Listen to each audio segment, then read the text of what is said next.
दोस्तों, अगर आप भी हरियाणा सीटी 2025 की तैयारी कर रहे हैं तो आप इस वीडियो को स्टार्टिंग से लेके एंड तक देख सकते हैं और ये वीडियो आपकी हरियाणा जीके से रिलेटेड रहने वाली है। इससे पहले हमने हरियाणा जीके की एक क्लास बनाई है, उसके ऊपर काफी अच्छा रिस्पॉन्स है। अगर कोई स्टूडेंट डायरेक्ट ये वीडियो देख रहा है तो उसको मैं सजेस्ट करूंगा कि पहली क्लास अटेंड करके फिर दूसरी क्लास आप लगाओ, क्योंकि चीजें तभी ज्यादा बेहतर तरीके से समझ आएंगी। अब ये जो क्लास अपनी है जो मैं आज आपको यहाँ पे कराऊंगा, इस क्लास के नोट्स आपको मिलेंगे टेलीग्राम पे जाके सर्च करना एग्जाम टॉक्स और नोट्स को डाउनलोड कर लेना है। दूसरी बात ये कि ये जो क्लास है ये हिंदी भाषा में भी और इंग्लिश भाषा में भी रहेगी। अब बात आ जाए कि भाई तैयारी किसी और आपकी, वो बताओ कमेंट सेक्शन में। तीसरी बात ये है कि आपकी जो तैयारी है वो और ज्यादा बेहतर करने के लिए, तैयारी और ज्यादा बढ़िया और तैयारी और ज्यादा गच करने के लिए एक चीज लेके आए हैं, प्रैक्टिस सेट। तो आप प्रीवियस ईयर क्वेश्चंस मैं आपको करवा रहा हूं प्रैक्टिस सेट के माध्यम से यूट्यूब पे। तो उन प्रैक्टिस सेट्स को आप देख सकते हो जिसमें इंडिया जीके से रिलेटेड और हरियाणा जीके से रिलेटेड सारे के सारे प्रीवियस ईयर क्वेश्चंस अपन इसी यूट्यूब चैनल पे लेके आएंगे। तो चैनल ने सब्सक्राइब कर लो, आपका बड़ा चैनल है और हरियाणा के अंदर पहला ऐसा चैनल है जो आपका इंग्लिश और हिंदी दोनों भाषाओं में आपको हरियाणा जीके कराएगा। इसके अलावा आपको बहुत रेयर कोई चैनल होगा, आज तक मैंने तो देखा नहीं, जो आपको इंग्लिश में हरियाणा जीके कराता हो और हिंदी में भी करवाता हो। स्टार्ट करते हैं आज की क्लास को। अगर पहली क्लास नहीं देखी, दोबारा बोल रहा हूं भाई, पहली क्लास देख के फिर दूसरी क्लास की तरफ आओगे तो ज्यादा बेहतर तरीके से समझ आएगा। और वैसे भी समझा तो आप देंगे, ये काम अपना ही है, ठीक है। अब बात करते हैं हरियाणा के बारे में। देखो, पहली जो क्लास थी ना अपनी, पहली क्लास में अपन ने बात करी हरियाणा के साइज के बारे में, हरियाणा के आकार के बारे में, हरियाणा के पड़ोसी राज्यों के बारे में, हरियाणा के जिलों के बारे में। अब दूसरी बात यह है कि अपन ने हरियाणा की बात तो कर ली, पर यह हरियाणा है क्या, हरियाणा बना कैसे, किसने ये मांग करी, वो आज की हमारी क्लास का विषय रहने वाला है। इस पे अपन चर्चा करेंगे और दब के क्वेश्चन सोल्व करेंगे, ठीक है। अब आ जाओ भाई, फॉर्मेशन ऑफ हरियाणा या हरियाणा का गठन आज हम बात करने वाले हैं। देखो, अगर आप बात करें हरियाणा की तो हमें पता है कि हरियाणा को पंजाब से अलग किया गया और भारत के 17वें राज्य के रूप में हरियाणा का गठन किया गया 1 नवंबर 1966 को। पर क्या हरियाणा स्टार्टिंग से ही पंजाब के अंदर था या हरियाणा किसी और राज्य का भी हिस्सा रहा है? तो डेफिनेटली रहा है। यही बात यहां पे लिखी गई है कि जो 1858 है या उससे पहले की अगर आप बात करें, 1858 या उससे पहले की अगर आप बात करें तो हरियाणा पार्ट था उत्तर प्रदेश या फिर यूनाइटेड प्रोविंस आप बोल सकते हो। फिर 1857 में क्रांति हुई थी भाई। जब 1857 में क्रांति हुई अंग्रेजों के खिलाफ, तो अंग्रेजों ने क्या किया, ये जो हरियाणा का एरिया है आज के समय, उस एरिया को किस में मिला दिया, पंजाब के अंदर मिला दिया। यानी हरियाणा का एरिया उत्तर प्रदेश से काट के पंजाब के अंदर शामिल कर दिया 1858 से। अगर ये पूछे कि ये हरियाणा 1858 या इससे पहले किसके अंदर था, तो यूनाइटेड प्रोविंस या फिर उत्तर प्रदेश। अगर पूछ ले 1858 के बाद किसका हिस्सा बना, तो पंजाब का हिस्सा बना आपका हरियाणा। ये बात यहाँ पे लिखी गई है भाई, जमा तसल्ली बिठा लो, ये बात लिख रखी है। Before 1858 Haryana was part of United province and after 1858 Haryana became part of Punjab. ये बात यहाँ पे नोट्स में लिखी गई है, सेम बात हिंदी में लिख रखी है। 1858 से पहले हरियाणा संयुक्त प्रांत का हिस्सा था और 1858 के बाद हरियाणा पंजाब का हिस्सा बन गया, ठीक है। अब पंजाब की बात करते हैं। ये आपका एक मैप जो है वो लगाया गया है 1947 या उससे पहले के भारत का, ठीक है भाई। अब बात करते हैं आगे की तरफ, आगे आ जाओ भाई। अब आपको मैप नजर आएगा। अब इस मैप में अपन ने हरियाणा देखना है और पंजाब देखना है। जो भारत का नक्शा अपने दिखा है, इसमें क्या देखना है, हरियाणा और पंजाब राज्य देखना है। देखो, ये है आपका पंजाब और इसी पंजाब के अंदर पहले ये सारा एरिया भी आया करता जो आज के समय अपना हरियाणा कहलाता है, ठीक है। इतना बड़ा पंजाब होया करता भाई। अब इसी पंजाब का पूर्वी हिस्सा, पंजाब का पूर्वी हिस्सा, पूर्वी किस साइड होगा, अपने राइट हैंड साइड की पूर्व है भाई, ठीक है। पंजाब के पूर्वी हिस्से को पंजाब से अलग कर दिया और एक नया राज्य बन गया हरियाणा, जिसके अंदर आज के समय आप रहने लग रहे हैं और 22 जिले हैं, पहले 7 होया करते। अब ये दिख गया भाई, इस पंजाब का पूर्वी हिस्सा बन गया हरियाणा, इतना याद रखोगे। अब ये आपका हरियाणा का एक मैप है। किसका मैप है भाई, हरियाणा का एक मैप है। आई थिंक इसमें किसी ने कोई दुख तकलीफ या दिक्कत नहीं होगी, अगर है तो पूछो भाई। इतना क्लियर। हरियाणा 1858 से पहले किसका हिस्सा था, 1858 के बाद में किसका हिस्सा बना, इसमें कोई दिक्कत है तो भाई कमेंट में बताओ या फिर इंस्टा पे जाके अपने डाउट पूछ सको, ठीक है। अब आ जाओ भाई आगे की तरफ। आगे क्या बात आई है कि ये जो पंजाब है इसका अगर हिस्सा था हरियाणा, पंजाब का हिस्सा था हरियाणा, तो अलग की मांग किसने करी थी? देखो भाई, अलग की मांग जो है वो 1907 और 8 से चलती आ रही है। मांग क्यों चलती आ रही है? क्योंकि ये जो अपना हरियाणा है इसके अंदर ज्यादातर हिंदी भाषा बोलने वाले लोग हैं और पंजाब के अंदर पंजाबी भाषा बोलने वाले लोग हैं। अब थोड़ा सा दोबारा अपन मैप की तरफ आएंगे, ठीक है, दोबारा अपन मैप की तरफ आए। देखो ये जो पूरा का पूरा एरिया है ये पंजाब था। अब इस पंजाब में हिंदी भाषा बोलने वाले लोग भी हैं और आपके पंजाबी भाषा बोलने वाले लोग भी हैं। पंजाबियों का कल्चर अलग है, भाषा अलग है, संस्कृति अलग है। हिंदी भाषा बोलने वाले लोगों का कल्चर, संस्कृति, भाषा सब अलग है।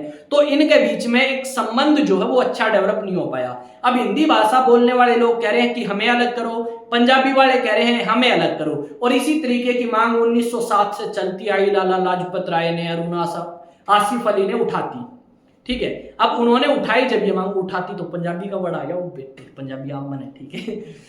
तो भाई देखो, उन्होंने मांग उठाई, पर अंग्रेजों को कोई दिक्कत थोड़ी ना थी, उन्होंने कोई बात नहीं मानी। बोले ठीक है भाई, बात नहीं मानते तो बाढ़ में पड़ो।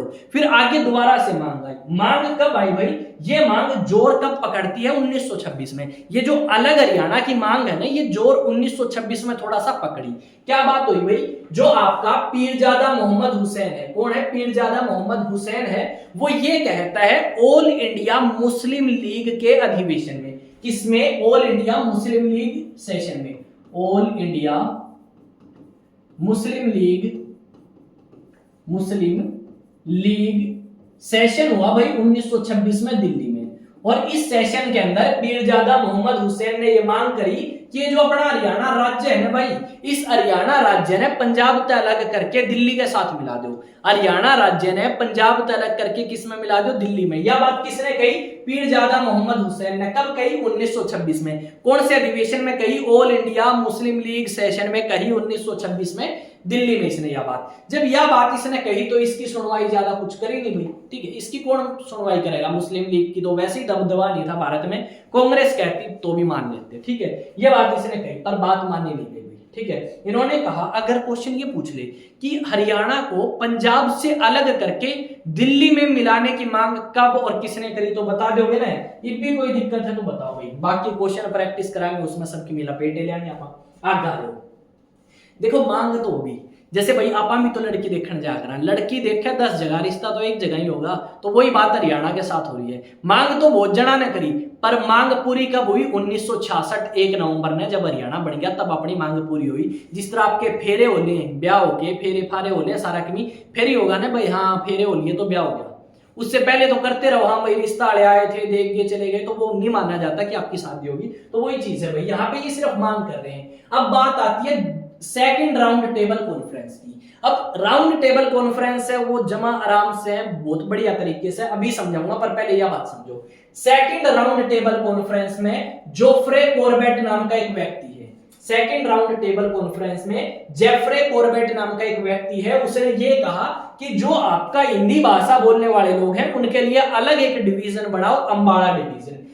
किसकी भाई? अंबाड़ा डिवीजन की मांग करी पंजाब के अंदर जोफ्रे कॉर्बेट ने या जेफ्री कॉर्बेट ने सेकंड राउंड टेबल कॉन्फ्रेंस में। कड़ा हुई थी या राउंड टेबल कॉन्फ्रेंस वो भी बताऊंगा, ठीक है। दूसरा गोलमेज सम्मेलन बोलते हैं इसे, ठीक है। अब इसी बात को जो जेफ्री कॉर्बेट ने मांग रखी थी, इसको सपोर्ट किसने किया? इसको सपोर्ट किसने किया मेरे मित्रों? तो इसको सपोर्ट किया भारत के राष्ट्रपिता एम.के. गांधी ने। किसने? एम.के. गांधी, मोहनदास करमचंद गांधी ने जेफ्री कॉर्बेट की बात का समर्थन किया कि जेफ्री कॉर्बेट बंदा एक नंबर का है। उसने यह बात कही है कि पंजाब में हिंदी भाषा बोलने वाले लोगों के लिए अलग से एक डिवीजन बना दो। यह बात जेफ्री कॉर्बेट ने कही। इतना आ गया समझ?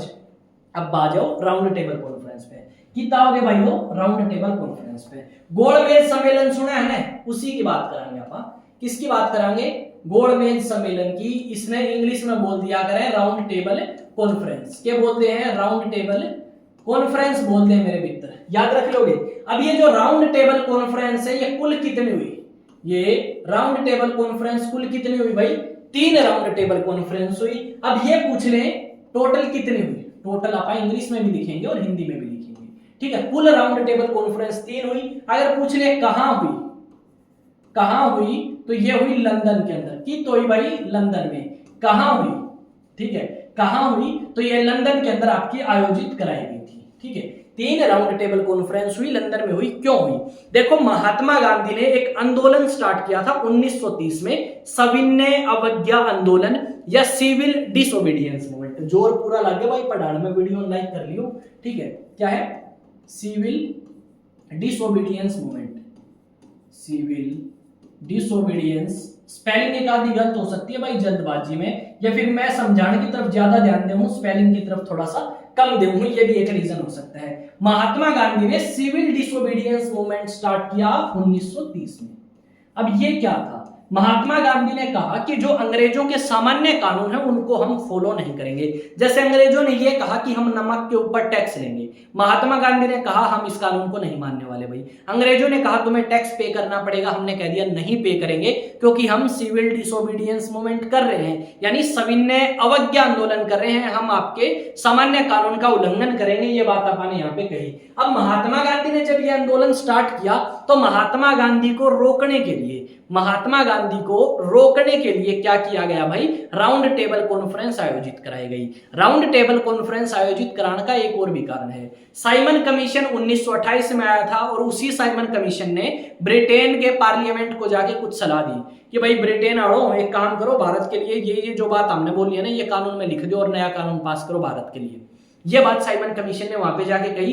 तो साइमन कमीशन ने जो बात कही है वो भारत के कानून में ऐड करनी है या नहीं करनी, उसके ऊपर भी एक डिस्कशन खातिर यह राउंड टेबल कॉन्फ्रेंस बुलाई गई थी। इस सिविल डिसोबीडियंस मूवमेंट की स्टार्टिंग कहां से होगी भाई? तो इसकी स्टार्टिंग होगी सोल्ट मार्च से, या डांडी मार्च आप बोलेंगे तो ज्यादा बढ़िया लगेगा। क्या बोलेंगे? डांडी मार्च। मेरे मित्रों, क्या बोलेंगे?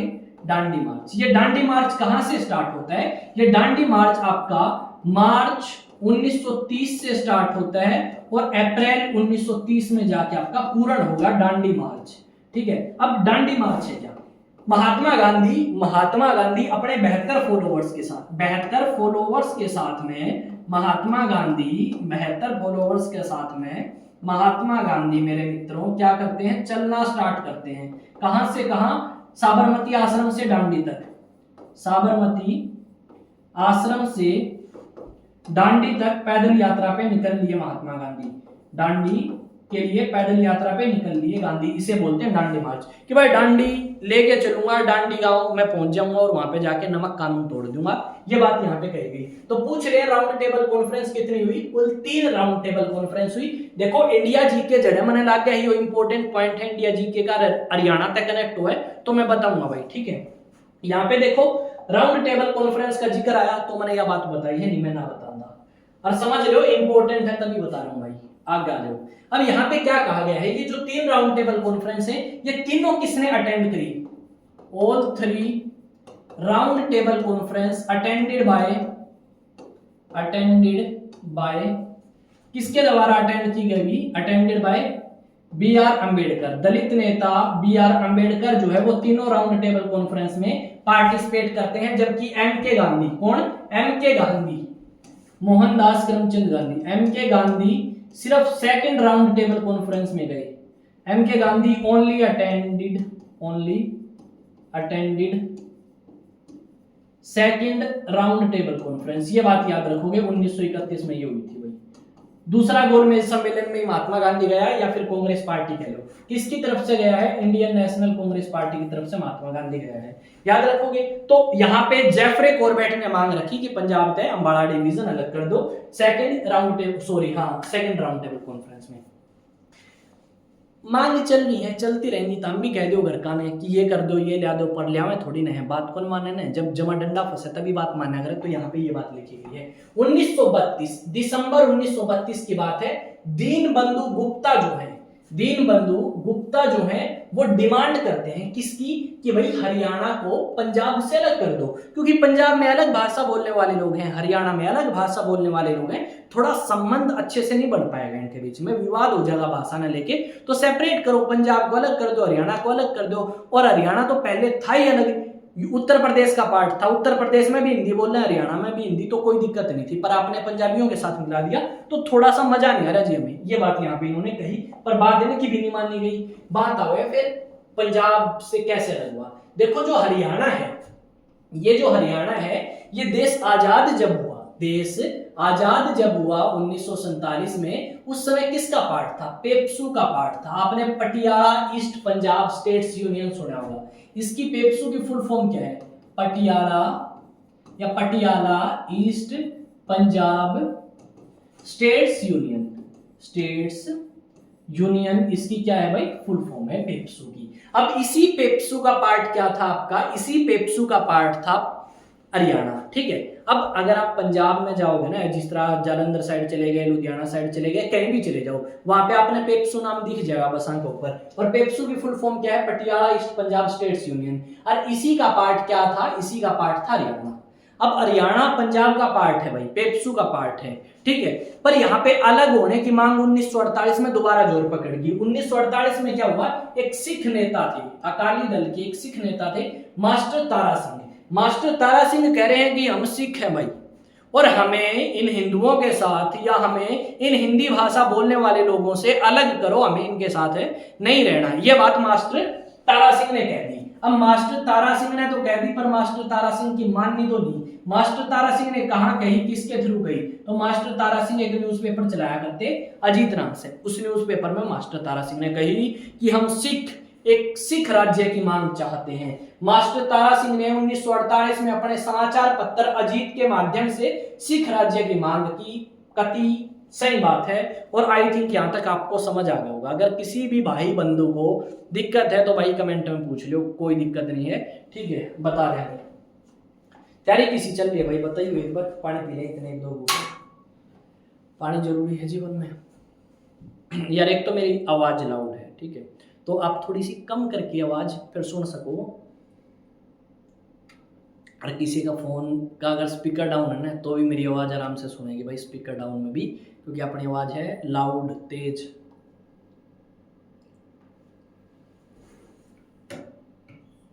आवाज को लेकर तो मेरे को काफी बंदे बोल चुके हैं कि भाई आवाज तेरी थोड़ी लाउड सी है, क्या करा भाई, घर के कहते हैं। अब बात क्या है? बात आई भाई, देखो ये मांग कर रहे हैं तो कहीं ना कहीं सरकार कुछ कदम तो उठाएगी। जिस तरह अपने हरियाणा सिटी की बात कर लो भाई, हरियाणा सिटी में क्या होया करे? हरियाणा सिटी में सरकार यूं कह दे है कि भाई हम तारा पेपर ले आएंगे, दिसंबर में ले जाएंगे। सरकार को नहीं ले, फिर सरकार की तरफ से एक नोटिस आवे कि भाई आप अपने लेटेस्ट डॉक्यूमेंट बना के रखियो, हम आपका फॉर्म जल्द निकालने वाले हैं। लोगों ने दिसंबर में लेटेस्ट डॉक्यूमेंट तैयार करा लिए। फिर सरकार ने जून महीने में क्या किया? आपका फॉर्म भरवाने स्टार्ट किए, और ये कहा कि जो आपके डॉक्यूमेंट हैं वो 2025 और 26 फाइनेंशियल ईयर के होने चाहिए, यानी आपका 1 अप्रैल के बाद में वो डॉक्यूमेंट बना होना चाहिए। जिनने बेचारा ने कब बनवाया था? दिसंबर में, उनको दोबारा बनवाना पड़ा। और एक आधा और बालक होगा उन्होंने नहीं भी बनवाया होगा, तो सरकार कह रही है कि देखो देखो हमने जल्दी बंद कर दिया था भाई सबके भी, हम तुम्हें मौका देंगे। क्या मौका देंगे? जिन बालका ने ओबीसी का सर्टिफिकेट नहीं लगाया, SC ST और EWS का भी नहीं लगाया, वो आपने लगा लियो, दोबारा पोर्टल ओपन कराएंगे।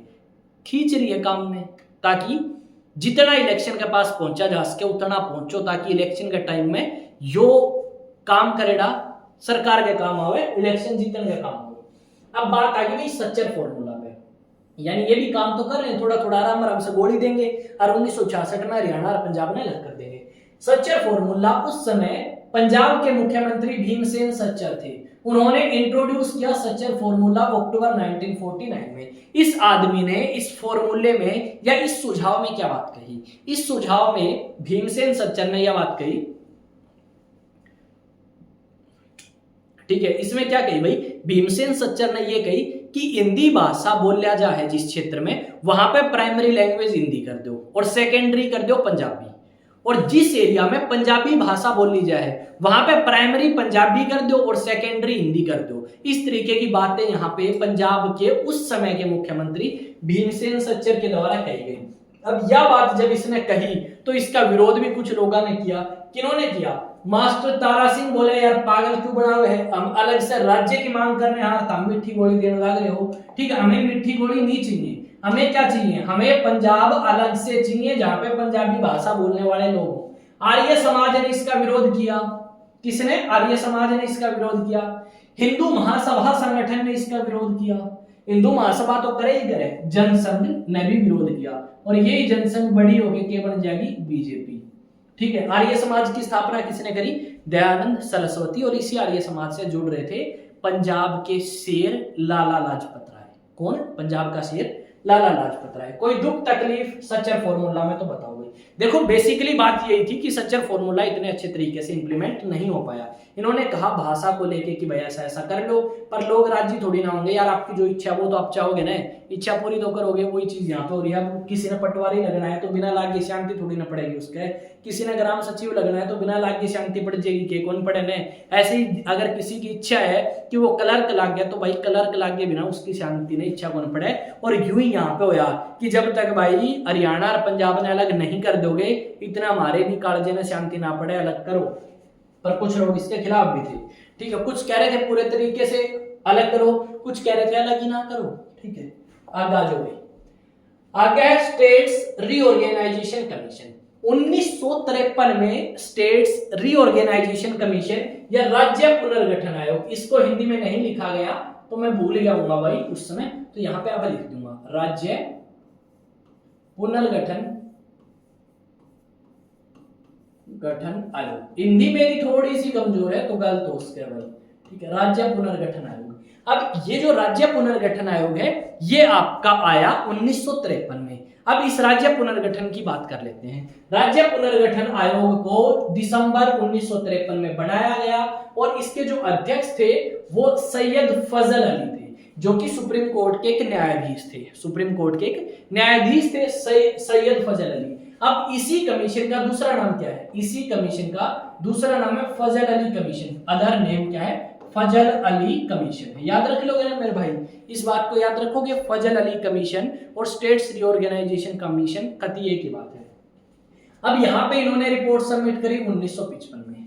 अब क्या रिपोर्ट सबमिट करी? अब सरकार के सामने सवाल की था। सरकार के सामने सवाल ये था कि क्या राज्यों को भाषा के आधार पे बनाया जा सकता है? क्या राज्यों को भाषा के आधार पे बनाया जा सकता है? ठीक है, ये सवाल था और इसी का जवाब सैयद फजल अली को देना था और ये बताना था कि हरियाणा और पंजाब को किस तरीके से अलग किया जाए, किस आधार पे अलग किया जाए, कैसे अलग किया जाए। इस तरीके के सवालों के जवाब देने के लिए इसने रिपोर्ट सबमिट कर दी 1955 में। और इसकी रिपोर्ट सबमिट करने के बाद आपका हरियाणा के गठन की बात जो है वो स्टार्ट होती है। रीजनल फॉर्मूला भी आया था। ये कब की बात है? आपका 1953 की बात है अभी। ठीक है, 1953 की बात है। यहाँ पे एक दो बात और बता दूं आपने एक्स्ट्रा, अगर दुख ना मानना तो। अलग अलग कमीशन बनाए गए। एक कमीशन है धर कमीशन। धर कमीशन, अब ये जो है ये आपका बनाया गया 1948 में। इसके हेड या चेयरपर्सन कौन थे? चेयरपर्सन थे एस के धर। ठीक है, सरकार ने एक आयोग बनाया भाई और उस आयोग का नाम था धर कमीशन या धर आयोग। अब इसके हेड एस के धर थे तो इस करके इसको धर आयोग बोलते हैं। अब क्या था इसका मतलब? सरकार ने एक आयोग बनाया और उस आयोग को काम दिया कि तुम हमें सलाह दोगे कि भारत के अंदर राज्यों का पुनर्गठन भाषा के आधार पे किया जा सकता है या नहीं। तो लैंग्वेज को लेके इसने मना कर दिया। बोले भाई ना, नो लैंग्वेज, कि भाई आप लैंग्वेज के आधार पे राज्यों का पुनर्गठन नहीं कर सकते। LANGUAGE, भाषा के आधार पे तुम राज्यों का पुनर्गठन नहीं कर सकते। ये आपका धर कमीशन ने कहा। सरकार ने संतुष्टि नहीं पड़ी और ना पड़ी लोगों ने, फिर एक कमेटी और बिठाई गई, जेबीपी कमेटी। मेरे मित्रों ने बोला जाए कौन सी committee? JBP committee. JBP committee आई 1949 में। इस जेबीपी कमेटी में 3 सदस्य। पहला जे मतलब भाई झंडूनी, जे मतलब जवाहरलाल नेहरू, वी मतलब वल्लभ भाई पटेल, वल्लभ भाई पटेल, पी मतलब पताभी सीतारमैया, के है पताभी सीतारमैया। तो ये याद रख लोगे। ये तीनों कांग्रेस के नेता थे। बोले यार हम धर कमीशन की रिपोर्ट से संतुष्ट नहीं है, हम खुद एक रिपोर्ट तैयार करेंगे। इन्होंने भी रिपोर्ट तैयार करी और इन्होंने क्या कही? इन्होंने ये कहा कि भाषा के आधार पर राज्यों का गठन नहीं किया जा सकता। ठीक है, लैंग्वेज को रिजेक्ट कर दिया इन्होंने, लैंग्वेज को रिजेक्ट कर दिया, लैंग्वेज को रिजेक्ट कर दिया इन्होंने भी कि भाषा के आधार पे तो राज्यों का पुनर्गठन नहीं हो सकता। ये बात इसने कही। फिर आया कौन सा? फजल अली कमीशन। कौन सा आया भाई? फजल अली कमीशन। अब ये जो फजल अली कमीशन है मेरे मित्रों, ये जो फजल अली कमीशन जो 1953 में आया है, इसको हम स्टेट्स रीऑर्गेनाइजेशन कमीशन भी बोलते हैं। इन्होंने भाषा को स्वीकार किया, इन्होंने भाषा को स्वीकार किया, भाषा को स्वीकार किया कि भाषा के आधार पे राज्यों का पुनर्गठन हो सकता है, पर नहीं, क्या नहीं हो सकता, वन लैंग्वेज वन स्टेट नहीं हो सकती, वन लैंग्वेज वन स्टेट नहीं हो सकती, एक भाषा बोलने वाले लोग ही हों एक राज्य में, ये जरूरी नहीं है। ये बात आपकी फजल अली कमीशन में कही गई। सरकार बोल एक नंबर का आइडिया है, इसके ऊपर ही काम करांगे, पता लग गया। डायरेक्ट पूछा जाता है कि कौन कौन सी कमेटी इस चीज से संबंधित है, धर कमीशन बता दोगे, जीवीपी कमेटी बता दोगे, फजल अली कमीशन बता दोगे, कोई दिक्कत दुख तकलीफ पीड़ा है तो बताओगे, ठीक है। बंगाली बाबा के पास सारा इलाज है।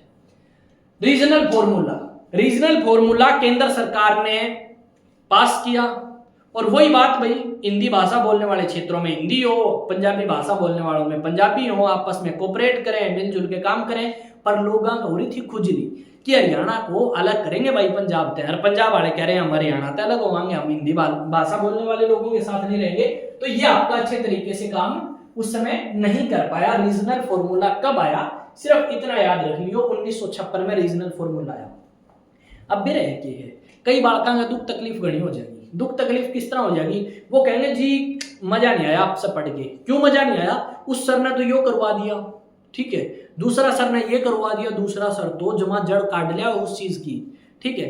जड़ तो आप भी काट लियाओगे, पर जड़ काटने का फायदा क्या है, पेड़ थोड़ी ना लगेगा जड़ काटने से। जड़ काटने के बाद जरूरी थोड़ी ना है कि पेड़ को ग्रो करे, ना भी करे वही ग्रो और कर भी जावे। पर अगर आप उस पेड़ को थोड़ा सा अच्छे तरीके से लगाएं तो ज्यादा फायदा है। मतलब क्या है कि आपा ने बिल्कुल डिटेल में नहीं जाना चीजें, आपा ने ओढ़े ही वार करना है, जड़ा अपने बात समझ आ जा और दूसरा अपना क्वेश्चन बन जा। इतनी चीजें याद रखनी है अपने इस खोपड़ी में कि अपना पर्सन ठीक होवे और आप उस बात ने जो बताई गई है भूलना ना, कि रीजनल फॉर्मूला 1956 में आया, इस बात की नहीं भूलना। कौन लेके आई, केंद्र सरकार लेके आई, सिर्फ इतना ही बात याद रखनी है। और उस समय पंजाब के मुख्यमंत्री थे प्रताप सिंह कैरो। कौन थे पंजाब के मुख्यमंत्री उस समय, सीएम ऑफ पंजाब कौन थे, सीएम ऑफ पंजाब मेरे मित्रों कौन थे, कौन बताया है, प्रताप सिंह कैरो, प्रताप सिंह कैरो, ठीक है। प्रताप सिंह कैरो जो है वो उस समय पंजाब के क्या थे, मुख्यमंत्री थे।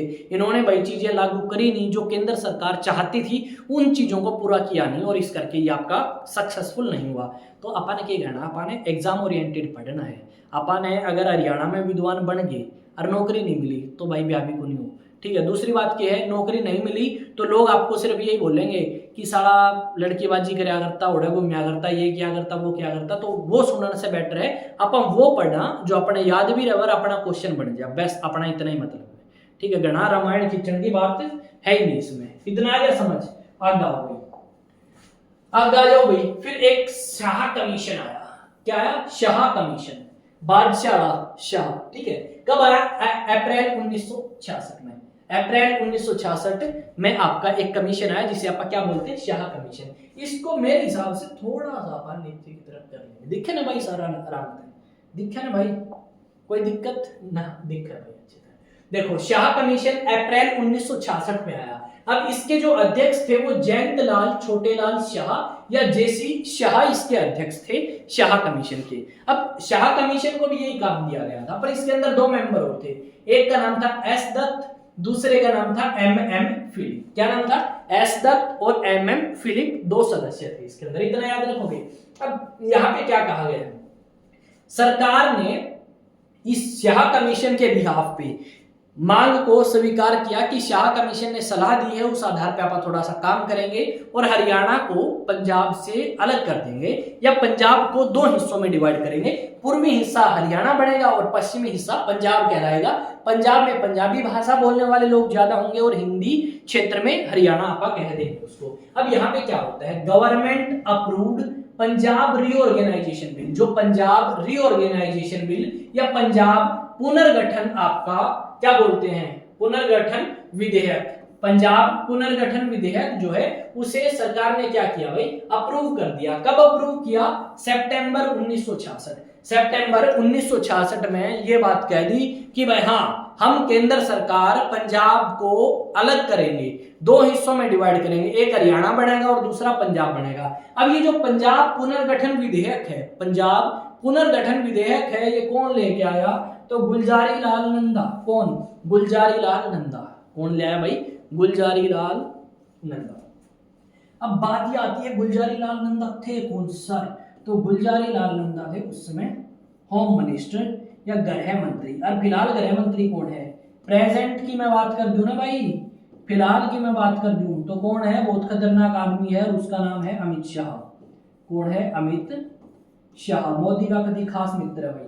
ठीक है, तो उस समय होम मिनिस्टर गुलजारी लाल नंदा थे जब पंजाब रीऑर्गेनाइजेशन बिल आया। पर अभी आपके होम मिनिस्टर कौन है? अमित शाह होम मिनिस्टर है। इतना कंफर्म भाई, पंजाब रीऑर्गेनाइजेशन बिल इंट्रोड्यूस किया गया आपका गुलजारी लाल नंदा के द्वारा। गुलजारी लाल नंदा लेके आए इस बिल को और आपकी जो सरकार है उसने अप्रूव कर दिया सितंबर 1966 में। डायरेक्ट क्वेश्चन पूछा जाए, शाह कमीशन कब आया? शाह कमीशन के अध्यक्ष कौन थे? शाह कमीशन के सदस्य कौन थे? पंजाब रीऑर्गेनाइजेशन बिल कब आया? कौन लेके आया? अब बात आवे हरियाणा की। हरियाणा रीऑर्गेनाइजेशन बिल कौन लेके आया? यहाँ पे लिखवा दूंगा, शायद वो लिखा नहीं आना इसमें, कुछ एक चीजें तो मेरे खातर भी छोड़ दो लिखने खातर मित्रों। Haryana reorganisation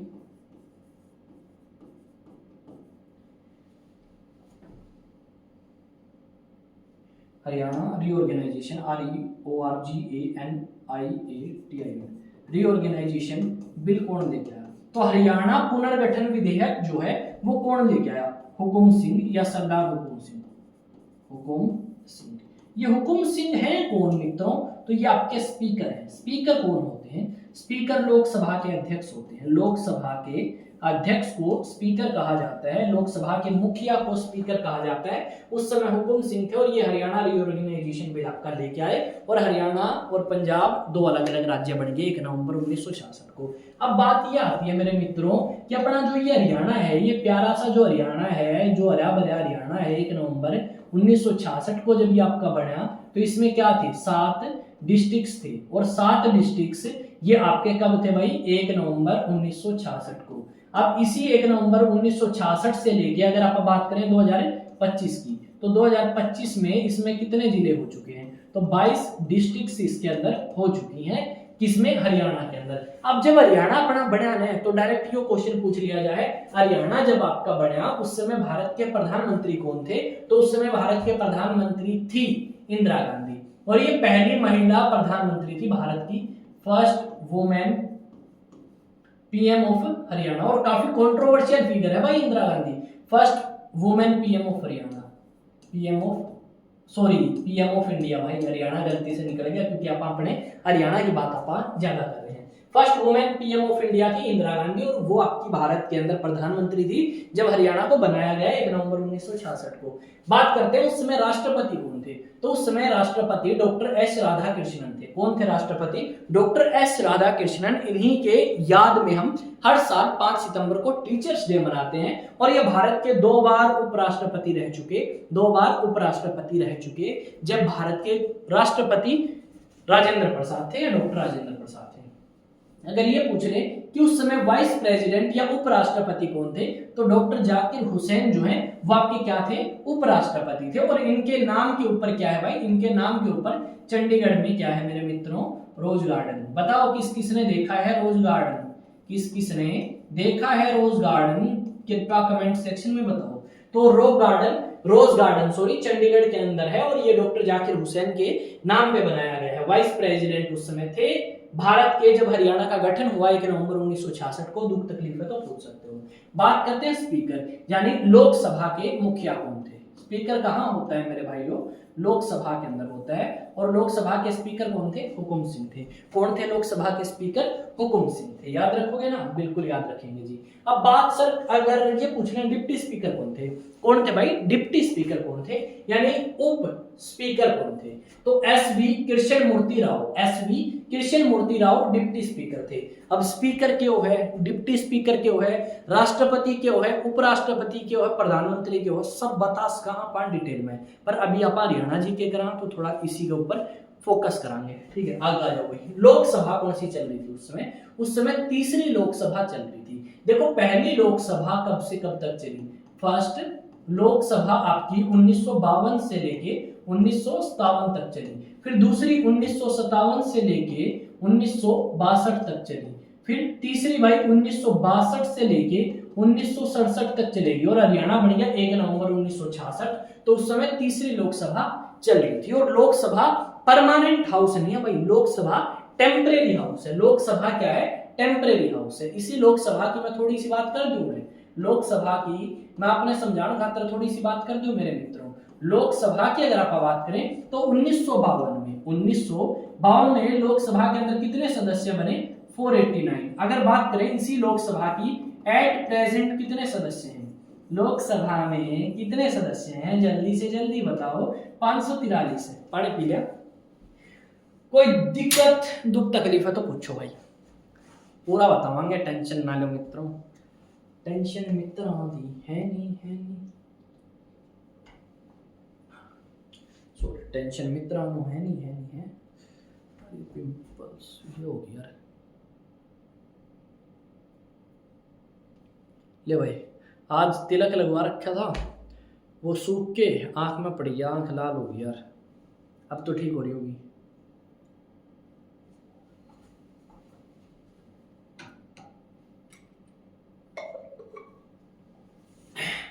at present 543 member हैं। उस समय आपके कितने थे भाई, 489 सदस्य बने थे पहली लोकसभा के अंदर। अब बात ये आती है कि सर मैं लोकसभा का सदस्य तो बन जाऊंगा, पर ये बताओ कितने साल तक रहूंगा। सरकारी नौकरी तो 58 साल तक भी कर सका, कुछ नौकरी 60 तक और कुछ कर सका 65 तक। तो यहाँ पे लोकसभा का सदस्य एक बार अगर इलेक्शन में जीत गया तो कितने साल खातर बने अगर मास्टर जी, तो भाई यो बने अगर 5 साल खातर, ठीक है। अब बात यह आ जाए कि लोकसभा के अंदर जो 543 हैं इनका मुखिया हुआ है स्पीकर। पर बात यह है लोकसभा का अगर मैं सदस्य बनना चाहूं तो मास्टर जी क्वालिफिकेशन मेरी पूरी है या नहीं। जिस तरह मेरी सीईटी की क्वालिफिकेशन पूरी थी, अरे मैंने फॉर्म भर दिया कि उसी तरीके से लोकसभा का सदस्य बनने खातिर भी क्वालिफिकेशन चाहिए। तो बताओ जल्दी मास्टर जी। तो पहली क्वालिफिकेशन है भारतीय नागरिक आप होने चाहिए। एक तो आप होने चाहिए भाई इंडियन, दूसरा आप नॉट इंसॉल्वेंट यानी लोन लान ले रखा हो ना भाई, दिवालिया ना हो, वापिस कर दिया हो। तीसरी बात आप पागल ना हो, नॉट अनसाउंड माइंड, आपका दिमाग भाई सेंटर में हो, ठीक है। आप किसी आदमी ने पाड़ ना लो, नॉट अनसाउंड माइंड मतलब पागल नहीं होने चाहिए आप। उसके बाद मेरी थोड़ी सी यार पता है क्या है, लिखना इस तरह स्टार्ट करूं बाद में यूं चला जाए तो उससे कोई दिक्कत दुख तकलीफ तो नहीं होगी ना, ठीक है। क्योंकि मैंने भाई लिखने के लिए इस बोर्ड का कम इस्तेमाल किया है, अपनी न्यूज एनालिसिस ज्यादा चली है। अभी पढ़ाना तो इस तरीके से क्लासेस अपने अभी लेना स्टार्ट करेंगे। तो नॉट इंसॉल्वेंट। बात आ जाए सर उम्र कितनी होनी चाहिए, अगर मैं लोकसभा की इलेक्शन लड़ूं तो मेरी उम्र कितनी हो, तो कम से कम 25 साल उम्र होनी चाहिए भाई। कितनी होनी चाहिए, कम से कम 25 साल उम्र होनी चाहिए। सर आपने लोकसभा की बता दी तो थोड़ा सा का स्टोर कर लो, राज्यसभा की भी बता दो मैं। ले भाई ये लिख दी राज्यसभा। राज्यसभा जो है इसे आप 2-3 नामों से और जानते हैं। इसे आप अपर हाउस बोलते हैं या इसे आप हाउस ऑफ एल्डर्स बोलते हैं, हाउस ऑफ एल्डर्स। सर एक नाम और भी तो सुने आपने, इसे परमानेंट हाउस बोलते हैं जी। इसने परमानेंट हाउस भी तो बोल रहे हैं सर, यो कभी भंग को नहीं हो, यो कभी डिसॉल्व को नहीं हो, ठीक है। पर सर लोकसभा के नाम तो और आपने बताया नहीं, तो ये भी बता देंगे। ये हो भाई टेम्परेरी हाउस। कौन सा हाउस है, टेम्परेरी हाउस, यानी हर 5 साल बाद आपने दोबारा इलेक्शन में जीत के आना पड़ेगा। सर और भी तो नाम होंगे इसके, तो 3 हो गए। तो लोकसभा का और भी नाम है। क्या नाम है लोकसभा का, लोकसभा को बोलते हैं लोअर हाउस। और जी और नाम भी है तो जरूर है भाई, हाउस ऑफ पीपल। क्या बोलते हैं, लोगों के द्वारा चुन के सदस्य आते हैं यहाँ पे, ठीक है। तो उसे हाउस ऑफ पीपल कहा जाता है। और टेम्परेरी हाउस, 3 नाम याद रख लोगे ना इसके। अब राज्यसभा की स्ट्रेंथ की बात करें, स्ट्रेंथ की बात करूं राज्यसभा की, तो राज्यसभा की स्ट्रेंथ मेरे भाई 250 मैक्सिमम हो उसके है। पर फिलहाल कितनी है, एट प्रेजेंट कितनी है राज्यसभा की स्ट्रेंथ, एट प्रेजेंट इसकी स्ट्रेंथ है भाई 245। तो ऐसे ही भाई इसकी मैक्सिमम कितनी हो सकती है, मैक्सिमम इसकी हो सकता है 250, सॉरी 250 तो उसकी थी, इसकी कितनी हो सकता है मित्रों 550, कितनी 550, ठीक है, याद रख लोगे इतने सारे अपने पीडीएफ मिल जाएगी और ऐसे की ऐसे मिलेगी जो मैं लिख रहा हूँ, ठीक है। तो राज्यसभा की बता दोगे ना भाई, बता दोगे जी, बिल्कुल बता दोगे। अब ये परमानेंट हाउस है जी, कितने साल के लिए बनते हैं जी, टर्म क्या है जी, टर्म क्या है जी, टेन्योर क्या है जी, एक ही बात होगा, कितने साल के लिए बनया करें जी, 6 साल के लिए बनया करें जी। सर एज और बता दो जी, एज और बता दो कितनी उम्र होनी चाहिए, अगर मैं इलेक्शन में खड़ा हूँ तो इलेक्शन में खड़ा होने खातर 30 साल कम से कम उम्र होनी चाहिए खागड़े, ठीक है, और 30 साल एक आधा की हो पाओगे जो सीट में बैठेगा। क्वालिफिकेशन बाकी सेम है, भारत का नागरिक हो, पागल ना हो, दिवालिया ना हो, ऑफिस ऑफ प्रॉफिट होल्ड ना करता हो, not hold office of profit, बताऊंगा क्या होगा ऑफिस ऑफ प्रॉफिट भी, not hold office of profit, मिल जाएगी भाई सारी पीडीएफ, दिखे ना सारा। हाँ भाई ऑफिस ऑफ प्रॉफिट क्यों है, देखो मैं अगर सरकारी नौकरी हूं तो मैं सरपंच का इलेक्शन भी लड़ पाऊं ना, मैं वार्ड मेंबर का लड़ पाऊं, तो ये राज्यसभा लोकसभा तो बहुत दूर की बात है, यानी अब सरकारी पद पे नहीं होने चाहिए, ये बात इसमें कही गई है, कर लोगे ये बात। अब देखो लोकसभा राज्यसभा तो सर आपने बता दिए और थोड़ा सा एक्सप्लेन भी कर दिया हमारा सीटी जितना, तो पर सर आपने एमएलए की तो नहीं बताई, ठीक है। लोकसभा राज्यसभा के सदस्य को एमपी बोलते हैं, क्या बोलते हैं, सदस्य को एमपी बोलते हैं मेरे मित्रों, क्या बोला जाता है, एमपी बोला जाता है। तो सर आप इसका भी बताओ, यहाँ पे लोकसभा के सदस्य को भी क्या बोलते हैं, लोकसभा के सदस्य को भी एमपी ही बोलते हैं मास्टर जी। तो एमपी अगर आप ऐसे बोलते हैं तो सर एक सेकंड, हाँ हो गया कलर चेंज।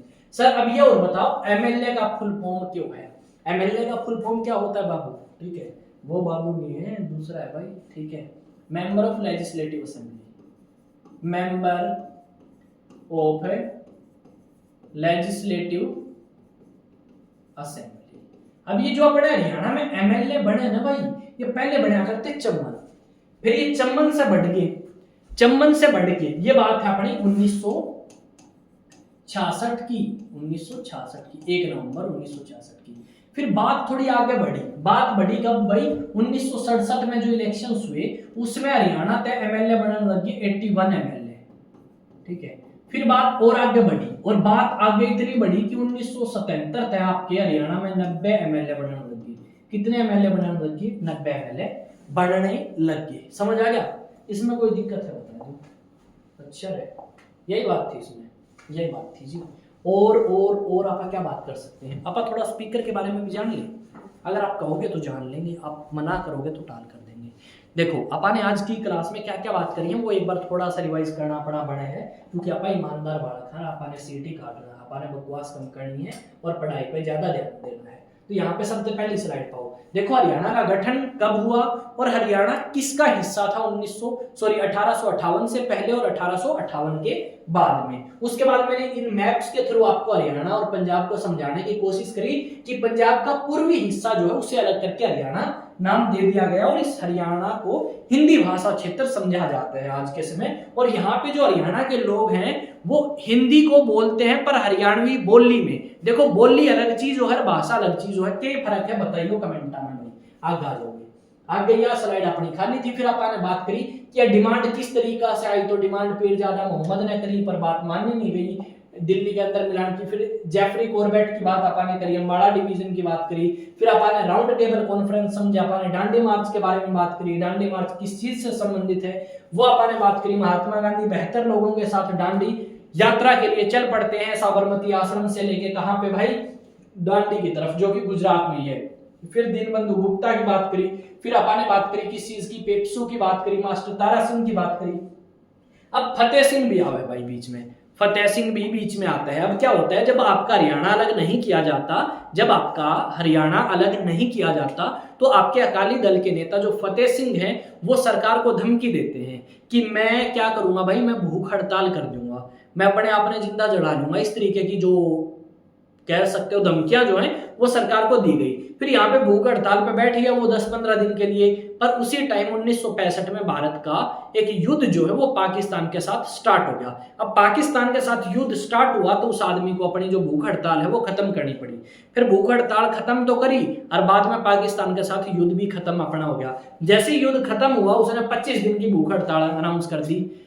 सरकार बोली बैठ जा मित्र, ठीक है, तेरी के खाज है, तेरे क्या दिक्कत है, हरियाणा अलग करना है ना तुमसे, अलग कर देंगे। हरियाणा को अलग कर दिया 1 नवंबर 1966 को और Haryana as 17th state India की बना, Haryana as a 17th state, ठीक है, हरियाणा एज ए 17th। भाई देखो थोड़ा बहुत मुझे हरियाणवी में बोलना पड़ता है, ठीक है, मजबूरी है क्योंकि आपके साथ कनेक्ट भी रहना है, ठीक है। मैं बिल्कुल हिंदी में बोलूंगा तो कई अन्नू लगेगा ना यार मास्टर तो अंग्रेजी बोला, अभी क्या होता है क्लास में जब जावा ने, तो देखो यार बोलूँ तो मैं नॉर्मल ऐसे ही हूँ जैसे अभी आप बात कर रहे हैं, ठीक है, जो मैंने अभी बोली उसी तरीके से मैं भाषा बोलता हूँ क्लास में, पर कई बार कहना जी समझ ना आवे अंग्रेजी में बोलूँ, तो इस करके थोड़ा सा अपने हरियाणवी शब्दों का इस्तेमाल करना जरूरी है, क्योंकि आप हरियाणा के स्टूडेंट्स को पढ़ा रहे हैं तो डेफिनेटली हमें इस चीज़ के ऊपर ध्यान देना होगा। दूसरी बात ये है अपने जल्द ही, ठीक है, आप एसएससी का एक प्रैक्टिस सेट सीरीज स्टार्ट करने वाले हैं, उसमें आप हिंदी में बात करेंगे, क्योंकि देखो वहाँ पे हरियाणा के भी स्टूडेंट हो सकते हैं, झारखंड के भी, बिहार के भी,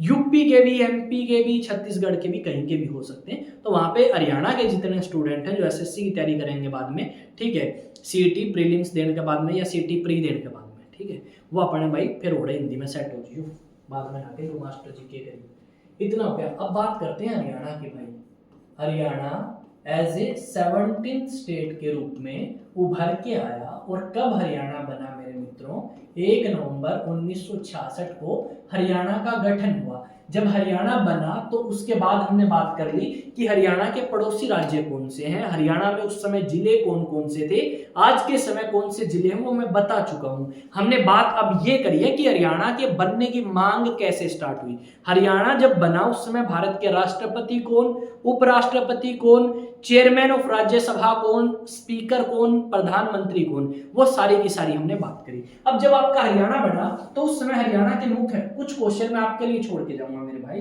किसके लिए? आपके लिए छोड़ के जाऊंगा। किसके लिए? आपके लिए।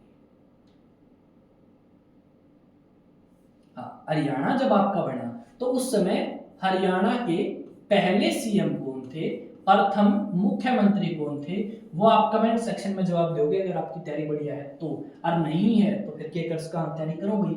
हरियाणा का प्रथम गवर्नर, और जिस बच्चे ने ये वीडियो यहाँ तक देख लिया नहीं उसका सारी चीजें समझ आई हैं, तो अगर भाई समझ आई है तो आपके लिए पूरी मेहनत करिए। 1 घंटा हो गया बोलते आने लगभग, ठीक है, गला पाड़ते नहीं, और उससे पहले भी आपने मेहनत करी है, क्लास तैयार करी, पीपीटी, ये आपके मैप लगाए, ठीक है, टाइम तो लग गया है, तो थोड़ी सी रिस्पॉन्सिबिलिटी आपकी भी है कि 2-3 क्वेश्चन आपके लिए छोड़ के जा रहे हूँ। हरियाणा का पहला मुख्यमंत्री कौन है, हरियाणा का पहला गवर्नर कौन है, ये आप मुझे कमेंट में बता दोगे तो बहुत ज्यादा खुशी होगी, ठीक है। आप इन 2 प्रश्नों का जवाब जो है वो कमेंट में दे सको, ठीक है। मिलांगे एक नई वीडियो में जो कि हरियाणा जीके की रहेगी आपके लिए, और वो क्लास अपनी 3rd रहने वाली है हरियाणा की। अब यहाँ पे हम देखेंगे कि हरियाणा के जिले स्टार्ट करेंगे, 1-2 चीजें हमें हरियाणा की और डिस्कस कर लेनी चाहिए, वो आप देखेंगे। और साथ में अगर आप बात करें प्रैक्टिस सेटअप जरूर देखो यार, वहाँ पे सारे प्रीवियस ईयर क्वेश्चन है और कितनी डिटेल में वहाँ पे भी बताने लग रहे हूँ, मजा आ जाएगा। अपने प्रैक्टिस सेट करके एक उम्मीद होगी, एक हौसला होगा कि हाँ भाई बढ़िया समझा रखा है और समझ भी आवे है, क्वेश्चन भी पेपर में कराएंगे, यानी पेपर में पाट देंगे इस बार। तो मिलेंगे एक नई वीडियो में, तब तक वीडियो ने के कर्स को भाई लाइक कर्स को हो, शेयर कर्स को हो, कमेंट कर्स को हो, और चैनल ने सब्सक्राइब कर सकते हो क्योंकि आपका अपना चैनल है। बात यह आ जाए कि मास्टर जी नो बताओ अगर हमारे डाउट हो, ठीक है, और आपने इस पे जवाब नहीं दिया कमेंट में तो क्या करा, तो भाई एक तो पीडीएफ डाउनलोड करने खातर एग्जाम टॉक्स जाके ये कर लो, सर्च कर लो टेलीग्राम पे, ठीक है, वहां पे तो मिलेगी पीडीएफ में रिवाइज कर लो। और पीडीएफ में कोई डाउट हो तो भाई आप अपना डाउट सोल्व करने खातर इंस्टा पे भी जा सको, इंस्टा भी आपने क्या करना है, इंस्टा खातर भी आपने एग्जाम टॉक्स ही जाके सर्च करना है, ठीक है, एग्जाम टॉक्स ही जाके सर्च करना है। अब यह फाइल कर दूं एक्सपोर्ट करूं एज ए पीडीएफ के रूप में। अब यह क्लास अपनी रहने वाली है 2nd हरियाणा जीके क्लास 2। ले भाई आगे की क्लास की पीडीएफ थोड़ी देर में क्लास ने शेयर कर लो। मिलांगे अगली वीडियो में। जय हिंद, जय भारत और जय हरियाणा।